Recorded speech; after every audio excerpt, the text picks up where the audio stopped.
All right, make sure you have your note sheet ready. We're taking a look at the topic of World War I, the home front, what's going on within the United States in terms of how do we mobilize and prepare for the war, what type of propaganda is created to demonize our enemy, and how are American civil liberties affected? What is it that we cannot say or do?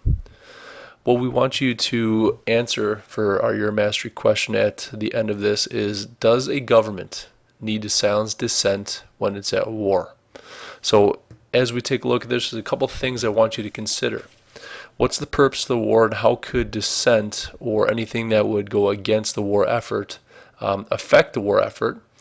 How could the quantity of dissent, especially if there's a lot of it, affect the war effort? What methods of expression to display disagreement with the war? What is going on with that? How could dissent threaten a government's war aims? How could it threat soldiers' lives? And what threat would the government have potentially on civil rights or civil liberties when at war? First thing I want to talk about is the draft. So the Selective Service Act of 1917 was the first military draft in nearly half a century since the Civil War. About 3/4 of World War I's army, the American Army in World War I, of 3.5 million was generated via conscription, or, as we most likely call it, the draft. Slightly more than 10% of those who were registered were called into service.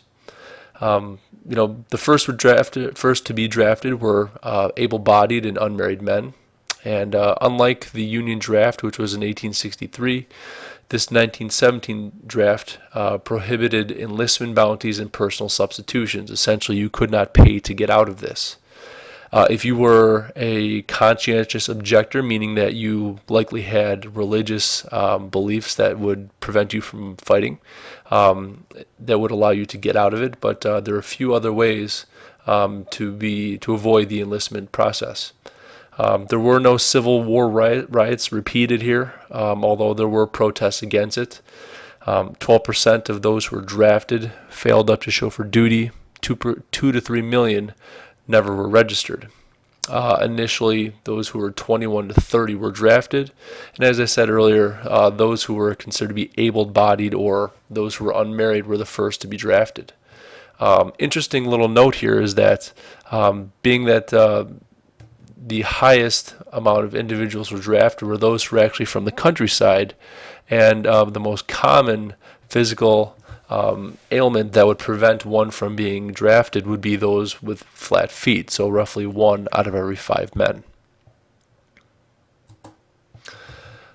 The other thing I want you to notice as we're going through this is a lot of images that I've posted here are political propaganda posters on the behalf of the United States. These were created by the organization, for the most part created by the organization that we see listed right here, known as the Committee on Public Information.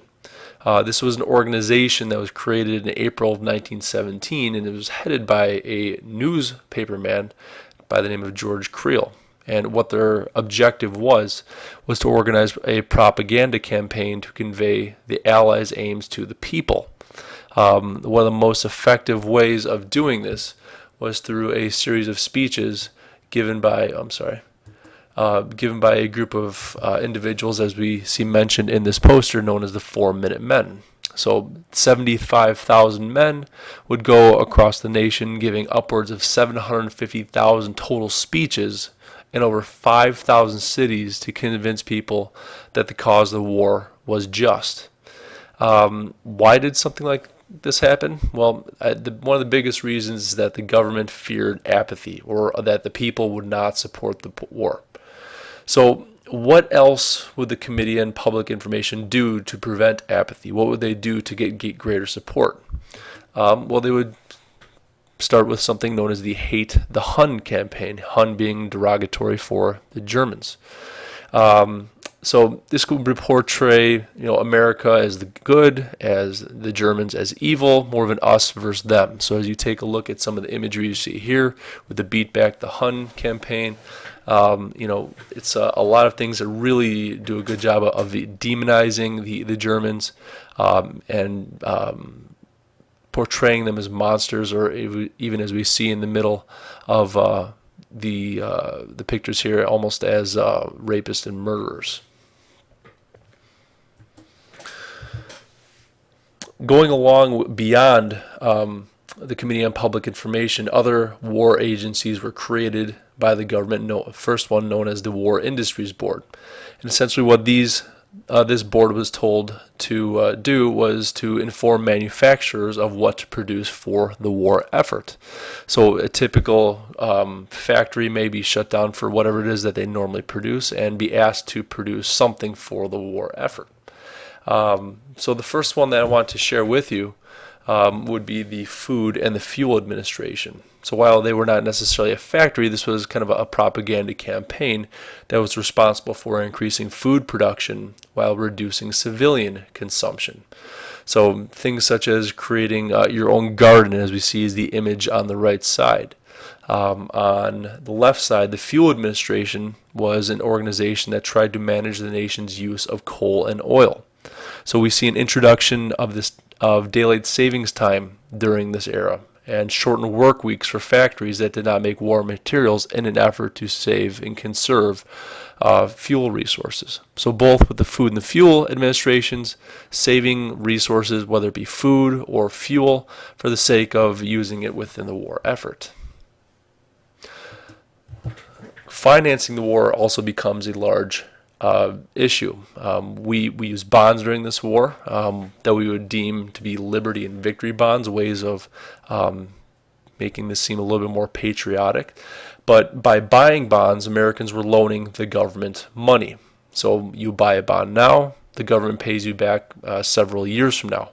The government would agree to repay the money with interest in a specific number of years. So buy now, pay later, the government can do with it what they please with that money, primarily using it for the war effort, giving it back to those who loan it to them later on with interest. And as we see from these images here, again, it's using propaganda to make sure that Americans see the need to purchase bonds and help the war effort through these. Arousing public opinion. The war effort led to campaigns of Americanism and witch hunts. Popular prejudice equated anything German with disloyalty. So to explain what I mean by that, just to give you a couple examples, things that might be seen on a day-to-day basis that were changed, or the names were changed or were viewed differently as a result of this conflict. So for example, the food known as sauerkraut came to be known as Liberty cabbage. Hamburgers came to be known as Salisbury steak. The German measles were no longer the German measles, but Liberty measles. The dog, the dachshund, would be now known as a Liberty pup. Beyond that, within schools, symphonies, and other places where music be played, there would no longer be performances of German composers such as Bach and Beethoven. Schools would oftentimes drop the German language courses as well. There were actual popular songs during this time that were created, such as "I Didn't Raise My Boy to Be a Soldier," and "Over There," "Your Grand Old Flag," "Johnny Get Your Gun," but also very much so important for popular culture and to support the war effort. There were some anti-protest actions on the behalf of the government in terms of restricting civil liberties that became quite controversial. The first one that we'll talk about was known as the Espionage Act. And as we have it stated at the bottom here, the Espionage Act of 1917 created penalties for helping the enemy through a variety of ways, such as refusing to serve in the armed forces, doing anything that would interfere with the draft or the war effort, any form of insubordination against the government's requests. So things that could potentially beyond this be included, like I said, assisting the enemy, disloyalty to the United States, refusing to serve in the armed forces, and the biggest thing, interfering with the war effort. It was punishable by a pretty hefty fine and potential prison sentence, in that one could be fined upwards of $10,000 and do nearly 20 years in prison. The other act that was passed at this time that was had some very significant penalties was known as the Sedition Act. So would have penalties for saying anything profane, disloyal, abusive about the American government, and anything against bond sale obstruction. So, in terms of the second part here, extended penalties for those who obstructed the sale of Liberty bonds, the government felt that it was important enough that if anyone would do anything that would obstruct bonds, that obviously a penalty could be enforced. Saying anything profane, disloyal, or abusive about the American government, the war effort, also fall within these under the Sedition Act.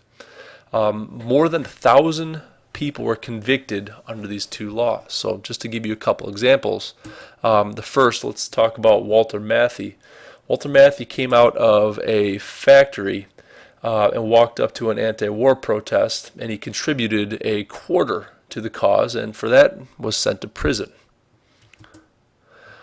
Reverend Clarence Waldron held Bible studies and read a passage which supported his belief that a Christian could take no part in this war, and for that received 15-year prison term. John White was a farmer who was drafted, and he said that the murder of innocent women and children by the Germans is no different than what Americans did to the Philippines. 21 months in prison. Big Bill Hayward, a union leader for the IWW, encouraged workers to strike for better working conditions and wages during the war, unrelated to the actual conflict, but because the government felt that this was in contradiction to and would obstruct the production of goods necessary for the war, he was given upwards of 30 years in prison. Eugene V. Debs, another union leader and socialist presidential candidate, was arrested and convicted for opposing the war. He received 10 years in prison, and despite this, he gained over 1 million votes for his run for the presidency while still in prison. So how are these laws justified? And that kind of comes down to the final point. A good example of how it was is a case that took place in 1919 at the Supreme Court level, known as Schenck versus the United States. Charles Schenck was a member of the Socialist Party and was sentenced to 15 years in prison for publishing pamphlets urging citizens to refuse to participate in the draft. He called the draft slavery, among other things. In the outcome of the case, Justice Oliver Wendell Holmes said that free speech would not protect a man in falsely shouting fire in a theater. So if you think about the situation of yelling fire in a theater, it would put somebody in danger, and he's basically equating what Schenck did to the same situation. So the act applied that where there's a clear and present danger that in speech in wartime might create evils that Congress had to prevent. So, let's think beyond the fire in a crowded theater. This could be someone yelling bomb on a plane. This could be someone who yells gun in a line at Great America. Anywhere where a clear and present danger is presented, this would come into play.